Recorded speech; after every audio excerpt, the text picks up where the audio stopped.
Machine ఏదైతే పెట్టుకున్నామో అందరూ participate చేస్తేనే అవుతుంది. ఏదో కొంతమంది మహిళలే చేస్తే అవ్వదు. ప్రతి ఒక్కరు కూడా, because anganwadis are doing a very great job. Actually ground లెవెల్లో మీకు చాలా వర్క్ ఉంటుంది. యూనో స్టార్టింగ్ ఫ్రమ్ కిడ్స్ ని కలెక్ట్ చేసుకోవటం, వండటం, వాళ్ళకి నేర్పించడం.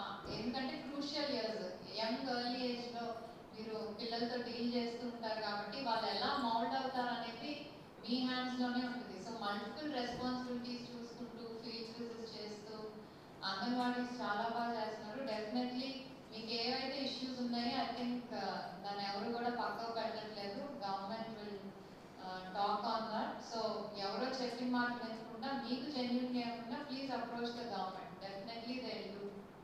ఎందుకంటే ఈ ప్రభుత్వం ఎలా ఉంటుందో మనకు తెలుసు కాబట్టి చేయాలనే చూస్తారు. But you also should understand what issues they have. కానీ ప్రతి ఒక్కరు కూడా అంగన్వాడీస్ చేసే వర్క్ని గుర్తించారు. మన విమెన్ అండ్ చైల్డ్ డైరెక్టర్తో కూడా మాట్లాడారు. సార్ కూడా మహిళా దినోత్సవం రోజే మాట్లాడాను. ఆ రోజు కూడా సార్ కూడా వాళ్ళు చాలా ఎక్కువ వర్క్ చేస్తున్నారు. So we definitely need to do something for them అని ఇది చెప్పారు. సో అందరి సపోర్ట్ ఉంది, బట్ కొంచెం టైం పడుతుంది. ఎందుకంటే గవర్నమెంట్ పరంగా ఇట్ టేక్స్ టైం. సో కొంచెం పేషెంట్గా ఉండి మీ బాధ్యతలు మీరు నిర్వర్తిస్తూ అలాగే గవర్నమెంట్ కూడా సహకరిస్తూ అది గవర్నమెంట్కి అది